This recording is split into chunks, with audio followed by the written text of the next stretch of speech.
Jason Carter drummed his fingers against the steering wheel, eyes fixed on the gleaming trucks lined up across the lot of Carter's trucks, his own dealership.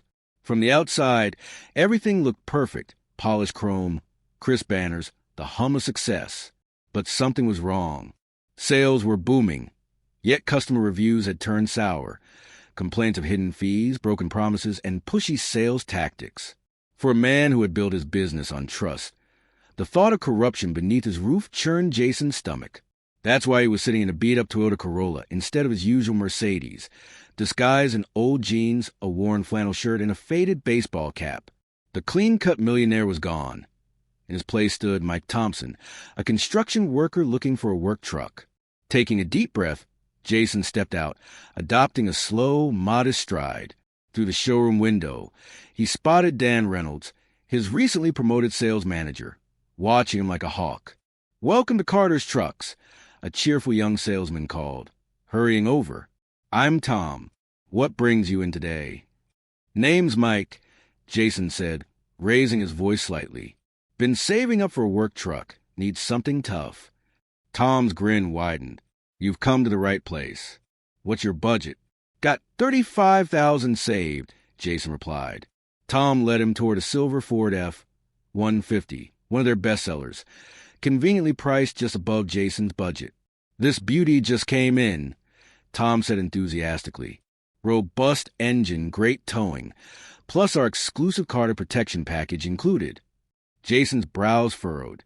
That package was optional, not automatic. He kept his expression neutral, noting the first red flag. "Mind if I pop the hood?" he asked. As Jason examined the engine, he noticed Tom's glances toward the showroom, where Dan Reynolds still stood watching, arms crossed. After a test drive, Tom ushered Jason inside to start paperwork. The air conditioning hummed softly as Tom's hands trembled slightly on the keyboard. "So, Mr. Thompson," he began, "the base price is $37,000, plus processing fees and the premium protection package." Jason leaned forward. "Processing fees? What kind?" Before Tom could answer, Ray's voices erupted from the next desk. Jason turned slightly, pretending disinterest, but his attention sharpened. "This isn't right." A weary man's voice broke with emotion. "My wife and I saved for 2 years. We agreed on $32,000, not $35,000. The man, Mark Henderson, judging by the name on his paperwork, stood clutching crumpled documents. A delivery driver's logo adorned his shirt, and a photo of 3 smiling kids peeked from his folder. From his office, Dan Reynolds emerged, his smile as sharp as glass. "Mr. Henderson," he said smoothly, "the fees are outlined here. Market adjustment, extended warranty, service package. Standard policy." Mark's voice cracked. "Josh, your salesman, said $32,000 total. He promised." "Josh is no longer with us," Dan replied coolly. "Verbal promises don't override signed agreements. Perhaps you should have read the fine print." Jason's jaw clenched. The contract's date stamp was fresh. "The fees have been added today." "Please," Mark whispered. "My daughter starts college next month. I need that truck for work. I can't afford another $3,000. Dan adjusted his cufflinks. "Then cancel the sale, though you'll forfeit your $5,000 deposit." Jason's stomach turned. The trap was elegant. Pay more than you can afford, or lose everything. "This is robbery," Mark said hoarsely. "I'll go to the owner, to Carter himself." Dan's smile sharpened. "By all means, he's busy expanding the business. I'm sure your complaint will reach him, eventually." He leaned closer, his voice dropping. "But between us, who do you think they'll believe, you or me?" Jason froze. His father had once been scammed the same way, decades ago. It was the reason Jason had founded this dealership, to do better. Now that same corruption had returned under his own name. Tom shifted uneasily beside him. "Should we, finish your paperwork, Mr. Thompson?" Jason forced a nod. "Sure, but before I sign, can I see a full breakdown of these fees?" Tom swallowed hard, typing nervously. As he worked, Jason recorded every word on his phone. When Mark Henderson left, shoulders heavy with defeat, Jason vowed silently, I'll make this right. The deeper rot. Jason leaned in toward Tom, voice low. Those fees, the ones that man got hit with, are they on my papers too? Tom hesitated, glancing around. Look, I shouldn't say this, but Mr. Reynolds has a system. We give low quotes first. Then, once the customer's excited, we add the mandatory fees during final paperwork. If we don't, he reassigns us to dead shifts. No sales, no commission. Jason kept his voice calm, though rage simmered beneath. And Josh, the salesman who helped that guy, fired, Tom said quietly. He refused to lie. Jason nodded, pretending to think, while his recorder captured every detail. Then he asked to use the restroom, an excuse to walk the floor. Everywhere, he saw the same patterns: rushed contracts, glossed over fine print, limited time scare tactics. 2 employees near the finance desk even joked about a customer who didn't notice a hidden premium package until it was too late. Passing the dealership's wall of awards, best customer service, community excellence, Jason felt sick. The plaques that once filled him with pride now mocked everything he'd built. At the coffee station, Dan Reynolds was addressing a small group of salespeople. Customers don't know what they want until we tell them, Dan was saying smugly. Our job is to guide them toward our decision. Some laughed too loudly, trying to impress him. Others stayed silent, guilt etched on their faces. Jason returned to Tom's desk, ready to push further. That protection package really necessary? Seems like a lot. Tom leaned closer. Technically optional. But if you refuse it, your financing falls through or your trade-in drops. That's how Dan keeps numbers up. Jason reviewed the paperwork. Hidden charges crept into every line. Market adjustments, service plans, insurance add-ons. All fake, all profit. Then Dan emerged again, swooping in to save another deal that was faltering. His performance was flawless. Empathy, reassurance, subtle manipulation. Watching him work, Jason realized the truth. This wasn't random dishonesty. It was organized corruption. As the afternoon waned, Jason had what he needed: hours of evidence and first-hand proof. But one piece was missing: Dan's direct admission. And to get that, Jason would have to face him. The sun dipped low, staining the glass showroom gold, as Jason signed the final page of his purchase. Dan Reynolds appeared like clockwork, his tailored suit crisp, his smile thin. "Mr. Thompson, was it?" he said smoothly. "Tom tells me you're ready to take home the F-150. Excellent choice."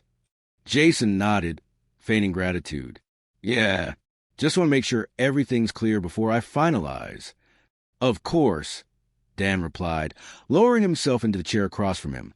"Our paperwork is always transparent." Jason slid the papers back toward him. "Then you won't mind explaining these extra fees. The protection package, the market adjustment, the document processing." Dan's tone turned slightly firmer. "They're standard. Every customer pays them." Jason smiled faintly. "Funny, your ad says no hidden fees. Ever." Dan's jaw tightened. "Marketing exaggerations, Mr. Thompson. Every dealership adds these. You want quality, you pay for it." Jason leaned back, even when customers are promised otherwise. "Look," Dan said, irritation creeping in, "this isn't charity. You don't like the deal, walk away, but you'll lose your deposit." Jason's calm never broke, just like Mark Henderson did. Dan's hand froze mid-signature. "What did you say?" "I saw what you did to him," Jason continued, his voice dropping lower. "Changing contracts, adding fake fees, firing honest employees. That's fraud." Dan's polished mask slipped, revealing the smirk underneath. "You think I care what some broke customer thinks? You have no idea how this business works. Carter's too busy playing philanthropist to notice real money's being made here." Jason's heart pounded. There it was, the confession. He pressed a hidden button on his phone, saving the audio. He rose slowly, eyes cold. "You're right. Carter's been busy, but he's not as blind as you think." Dan scoffed. "Oh, yeah? Were you a spy?" Jason reached into his jacket pocket, pulled out a sleek black wallet embossed with gold letters, Carter Industries. The blood drained from Dan's face. Jason's voice was steel. Jason Carter, owner. The room fell silent. Every whisper in the showroom died instantly. Tom's pen clattered to the floor. Dan stammered, "Yes, sir? This isn't." "Save it." Jason's tone cut through the air like a blade. "You've been preying on hard-working people. The same kind of man my father used to be. You corrupted this dealership and my name." Tom's eyes widened. "Sir, I swear I didn't." Jason turned to him gently. "I know, Tom. You try to help people. You stay." Then he faced Dan again. "You, on the other hand, are done." Dan's facade crumbled. "You can't just—" Jason's voice rose for the first time all day. "I can, and I just did." He took out his phone, tapped the screen, and the audio recording of Dan's confession filled the air, his own words echoing through the showroom. Carter's too busy playing philanthropist to notice real money's being made here. Customers and employees turned. The silence was suffocating. Dan's face went white. He stumbled back, muttering curses, before storming out as security followed. Jason exhaled, then turned to the stunned crowd. "From this day on," he said, "there will be no hidden fees, no fine print, no lies. Carter's Trucks will stand for honesty, the way it was meant to." Applause rippled through the staff. Cautious at first, then stronger. Tom's shoulders eased. Redemption. Later that evening, Jason sat in his office, his real office this time, overlooking the same lot that had once filled him with pride and now, finally, hope again. He pulled up the dealership's records, flagging every customer Dan had wronged. The first name he saw was Mark Henderson. Jason picked up the phone and dialed. "Hello?" came a wary voice. "Mr. Henderson," Jason said softly, "this is Jason Carter, the owner of Carter's Trucks. I heard what happened today, and I'm calling to make it right." A long pause. "I don't understand." "I'm refunding your deposit, honoring your original price, and giving you a lifetime service warranty on the house." The silence on the other end broke with a choked laugh. "Are you serious? I thought no one cared." Jason smiled faintly. "I care, and I'm sorry it took me this long to prove it." After he hung up, Jason sat back, staring at the framed photo of his father on the wall, a mechanic with grease-stained hands and kind eyes. "Guess we're still learning, Dad," he murmured. The next morning, by dawn, word had spread. Local news vans parked outside. Customers returned with cautious curiosity, and a new banner hung over the entrance. "No tricks, no lies, just trust," Carter's promise. Jason greeted customers himself, shaking hands, answering questions, helping clean the floor like any other worker. When Tom arrived, he hesitated. "Sir, the guys say it's strange seeing you here this early." Jason smiled. "Good. Let's keep it that way." He looked out at the lot, now alive again with honest energy, a place rebuilt not by profit, but by purpose. As a young family drove off in their new truck, Jason's heart felt light for the first time in months. The business was no longer just his. It belonged again to the people it served. And this time, he wasn't just a billionaire running a dealership. He was a man protecting his father's legacy. Moral of the story: true leadership isn't about sitting in the tallest office. It's about standing on the floor where your people work, seeing what they see, and doing what's right when no one else will. Jason Carter didn't just save his dealership. He restored its soul.